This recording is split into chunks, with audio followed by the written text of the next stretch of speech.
nomor satu. Allah akan melindungi saya. Harus mendukung pemberantasan korupsi atau apapun transaksi di Pemkot Kota Bandung.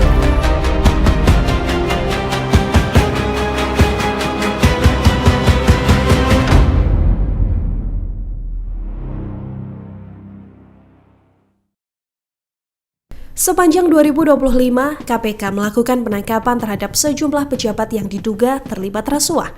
Dari bupati hingga pejabat kementerian, tak sedikit nama besar yang harus berhadapan dengan penyidik KPK.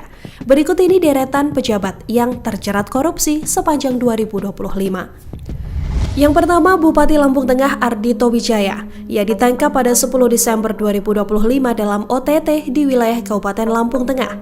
Sehari setelahnya, 11 Desember 2025, KPK resmi menetapkan Ardhito dan 4 orang lainnya menjadi tersangka. Ia diduga terlibat korupsi pengadaan barang dan jasa di sejumlah SKPD Kabupaten Lampung Tengah.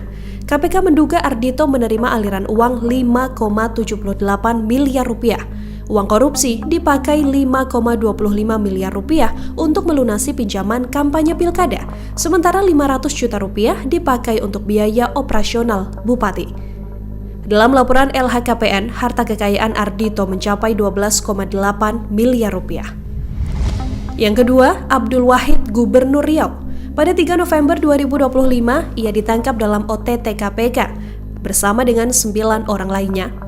6 November 2025, KPK resmi menetapkan Abdul Wahid sebagai tersangka.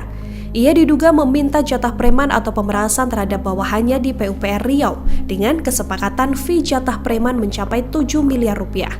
KPK menduga Abdul Wahid sudah menerima 4,05 miliar rupiah. Dalam OTT ini, KPK juga mengamankan nominal 1,6 miliar rupiah. Di LHKPN, catatan kekayaan Abdul Wahid mencapai 4,8 miliar rupiah. Nama berikutnya adalah Sugiri Sancoko, Bupati Ponorogo. Pada 7 November 2025, ia ditangkap dalam OTT KPK dengan sejumlah pihak. 9 November 2025, KPK resmi menetapkan Sugiri Sancoko sebagai tersangka. Sugiri Sancoko diduga menerima suap terkait mutasi promosi jabatan ASN dan proyek di RSUD Dr. Haryono Ponorogo. Kesepakatan suap atau gratifikasi diperkirakan mencapai 2,6 miliar rupiah.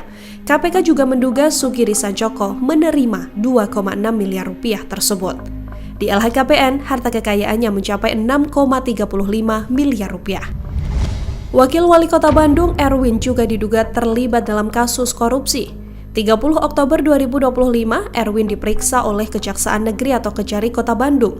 10 Desember 2025, Kejari Bandung akhirnya menetapkan Erwin sebagai tersangka.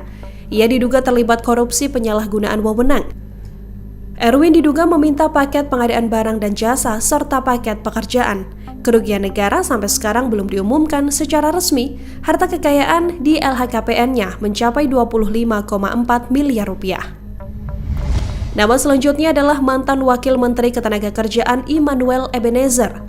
Pada 22 Agustus 2025, KPK melakukan OTT di Kemenaker dan pada 23 Agustus 2025, Immanuel Ebenezer resmi ditetapkan sebagai tersangka.